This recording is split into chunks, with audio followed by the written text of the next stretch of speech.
안녕하십니까. 경희대학교 병원 정형외과 어깨지킴이 이성민입니다. 골프 엘보라고 하는 내상과염, 일반인들에게도 많이 나타나죠? 네, 맞습니다. 팔꿈치 안쪽에 여기 튀어나온 뼈, 여기가 내상과라고 하는데요.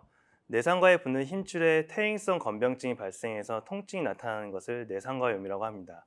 보통 골프를 치는 사람들한테 많이 나타난다고 해서 골프 엘보라고 이름이 붙여졌습니다. 그 외에도 골프랑 상관없이 팔을 많이 쓰시는 분들, 무거운 물건을 많이 드시는 분들도 지속적인 자극으로 인해서 병변이 생기기도 합니다. 내상과염은 팔꿈치 안쪽에 발병하는 것 중에 가장 흔한 원인이라고 알려져 있는데, 반면에 외상과 바깥쪽에서 생기는 거에 비하면 드물게 발생한다고 알려져 있습니다.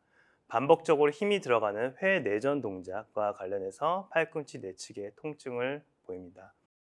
내상과염을 왜 골프 엘보라고 할까요? 골프랑 연관이 있는 건지 원인이 뭘까요? 내상과에는 손목을 뒤집어주고 구부려주는 힘줄이 붙거든요. 저희가 골프 스윙을 할 때는 손목을 꺾었다가 풀어주는 자세, 이 자세는 지속적으로 내상과에 자극을 주는 자세입니다. 이렇게 지속적으로 자극을 주게 되면 결국은 미세한 파열이 일어나게 되고요. 치유가 돼야 되는데 쉬지를 못하니까 이게 만성화가 되거든요. 저희 몸도 어딘가가 아프면 그 부위를 치유하는 여러 세포들이 이동을 하게 되고 동시에 혈류가 많아지게 됩니다. 그런데 많아진 혈류는 또 다른 통증을 유발하기도 해요. 즉 내상과염은 외상과염과 마찬가지로 외상으로 발생하는 경우보다는 과사용으로 인한 퇴행성 변화가 주요 원인입니다. 이런 증상이 있다면 내상과염을 의심해 볼 수 있다. 의심해 볼 만한 증상이 있을까요? 팔꿈치 안쪽에서부터 손목까지 아래로 뻗치는 증상을 호소하시는 분들도 있으시고요. 주먹을 이렇게 세게 쥐거나 문고리를 돌릴 때나 악수를 할 때도 많이 아프다고 하시고, 어떤 분들은 세수도 못할 정도로 많이 힘들다고 하시더라고요. 보통은 손목을 굴곡시키고 안쪽을 돌릴 때 아프다고 표현을 하시고요. 통증의 정도는 경미한 정도에서부터 심해서 일상생활을 못할 정도까지 다양하게 보라고 있습니다.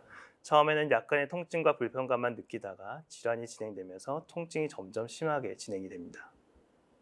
혹시 내상과염이 아닌가 하고 병원에 가면 어떤 검사를 받게 되나요? 처음에는 팔꿈치 안쪽을 제가 만져보는데요. 여기 꾹 누웠을 때 통증을 호소하는 분들이 많습니다.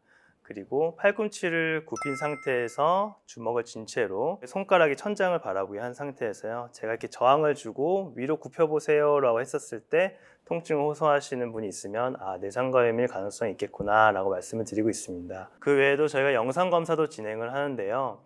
일반 엑스레이에서는 대부분 정상 소견을 보입니다. 그 외에도 석회성 건염이 있는지 없는지에 대해서 감별할 수 있는 수단으로 사용하기도 하고요. 초음파 검사를 하면 석회성 건염은 없는지, 힘줄이 끊어져서 아픈 것은 아닌지, 혹은 주변에 신경이 눌려서 아픈 것은 아닌지에 대해서 여러 가지 감별 진단을 할 수가 있고요. 그 외에도 초음파를 통해서 혈류가 과다하게 분포하지 않은지도 판단을 하고 있습니다. 마지막으로는 MRI를 촬영하기도 하는데요. 일반 엑스레이나 초음파보다는 훨씬 정확하게 볼 수가 있습니다. MRI를 통해서 주변에 혹시 인대 파열이 있는 것은 아닌지, 아니면 또 다른 석회성 건염이나 다른 질환이 있는 것은 아닌지도 볼 수가 있고요. 어떤 경우는 종양으로 인해서 증상이 생기는 경우도 있기 때문에 그것에 대한 감별 진단에도 사용하기도 합니다. 내상과염에는 특히나 그 바로 옆에 척추신경이라고 커다란 신경이 이렇게 주행을 하거든요. MRI를 촬영하면 척골신경 주변에 부종이나 아니면 신경 자체에 어떠한 자극을 받는 그런 구조물이 있지는 않는지, 그런 것도 판단할 수 있는데 도움을 줄 수가 있습니다. 내상과염이라고 진단을 받으면 어떤 치료를 받게 되나요? 그리고 시간이 얼마나 지나면 회복할 수 있는지도 궁금합니다. 통증을 줄여주는 것이 가장 중요하다고 생각하고요. 통증을 줄이려면 해당되는 근육과 힘줄을 최대한 쉬게 하는 것이 중요합니다. 팔 쓰는 것을 줄이고 무거운 물건을 드는 것도 줄이셔야 합니다. 대표적인 보존적 치료로는 약물 치료와 물리 치료, 주사 치료가 있는데요. 약물 치료라면은 진통소염제를 들여서 염증을 가라앉히고 근육이완제를 들여서 좀 더 편안하게 재활을 할 수 있도록 하고 있습니다. 물리치료라면은 온열 치료, 전기 자극 치료, 체해 충격파 치료 등이 효과적으로 알려져 있습니다. 저희가 보조기를 사용하기도 하는데요. 약국에서 쉽게 구매할 수 있는 엘보우 밴드입니다. 손목 굴곡근의 최대 수축을 제한해서 과한 사용을 방지하고 보호를 하게 되는데요. 여기 가장 아픈 부위에 착용하는 것이 아니고 그보다 약간 2-3cm 하방에 착용을 해야지 그 효과가 있습니다.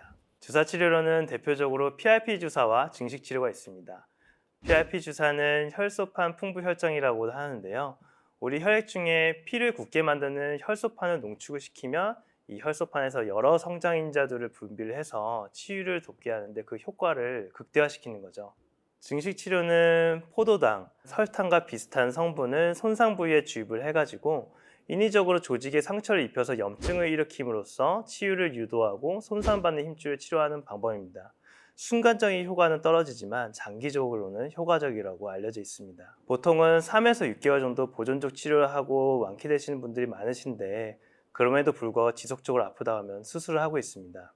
제 경우에는 1년에 두세 명 정도만 할 정도로 거의 시행을 하지 않고 있고 뇌상과염이 심해서 주변에 있는 척골신경에도 자극을 계속 주고 그것으로 인해서 네 번째, 다섯 번째 손가락에 저릿저릿함을 느낀다면 그때는 수술을 하고 있고 안쪽에 퇴행성 변성이 된 부위를 제거를 해주고 있습니다.